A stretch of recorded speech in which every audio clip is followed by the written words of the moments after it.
कहते हैं लोकतंत्र में हर वोट की कीमत होती है, लेकिन क्या कभी आपने सोचा है कि सिर्फ 3 वोट किसी की जीत और हार तय कर सकते हैं? और क्या आपने ऐसा चुनाव देखा है जहां एक तरफ जीत का अंतर हो सिर्फ 3 वोट और दूसरी तरफ कोई उम्मीदवार 100 से ज्यादा वोटों से इतिहास रच दे?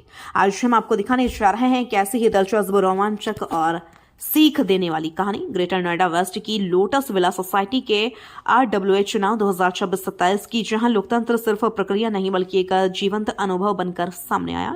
आज हम आपको लेकर चलते हैं ग्रेटर नोएडा वेस्ट की एक ऐसी सोसाइटी में जहां हुआ एक चुनाव, लेकिन यह सिर्फ चुनाव नहीं था, यह था रोमांच, रणनीति और आखिरी पल तक चले सस्पेंस की कहानी।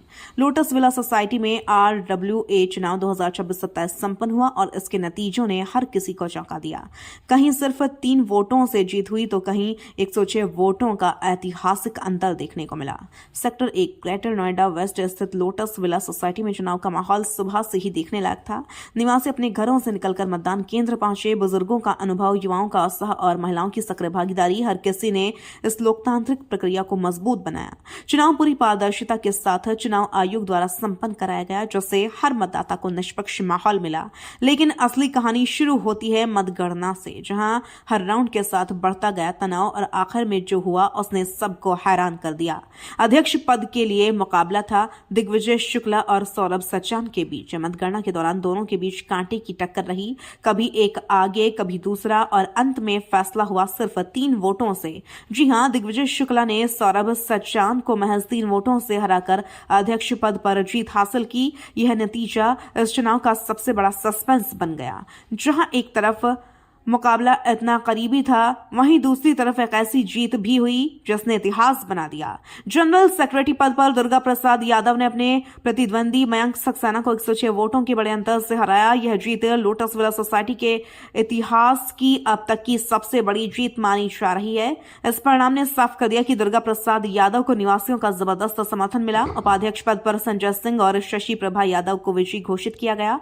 दोनों अब मिलकर सोसाइटी के विकास कार्यों को आगे बढ़ाएंगे। ज्वाइंट सेक्रेटरी पद पर चंद्र सिंह को निर्विरोध चुना गया, जो उनके प्रति पहले से मौजूद विश्वास को दर्शाता है। कोषाध्यक्ष पद पर नयन कुमार जायसवाल ने जीत दर्ज की, जबकि सह कोषाध्यक्ष पद पर अजीत कुमार सिंह को भी निर्विरोध निर्वाचित घोषित किया गया। इस पूरे चुनाव की सबसे खास बात यह रही कि निवासियों की भागीदारी रही। यह सिर्फ एक औपचारिक चुनाव नहीं था, बल्कि हर व्यक्ति ने इसमें अपनी जिम्मेदारी निभाई, अपने प्रतिनिधि को चुना और अपनी उम्मीदें जताई। अब नई RWA टीम के सामने कई चुनौतियां हैं। सुरक्षा व्यवस्था को बेहतर बनाना, साफ सफाई और मेंटेनेंस, इंफ्रास्ट्रक्चर सुधार और सबसे जरूरी निवासियों की समस्याओं का समय पर समाधान। तो ये थी कहानी एक सोसाइटी के चुनाव की, लेकिन संदेश बहुत बड़ा है। यह चुनाव हमें याद दिलाता है कि लोकतंत्र सिर्फ संसद या विधानसभा तक सीमित नहीं होता। ये हमारे घर, हमारी सोसाइटी और हमारी रोजमर्रा की जिंदगी में भी उतना ही मजबूत होता है। यहाँ 3 वोटों ने सिखाया कि कोई भी वोट छोटा नहीं होता और 106 वोटों ने दिखाया कि विश्वास कितना बड़ा हो सकता है। अब निगाहें इस बात पर हैं कि नई RWA टीम उम्मीदों पर कितनी खरी उतरती है और क्या ये भरोसा आने वाले समय में और मजबूत होता है या नहीं।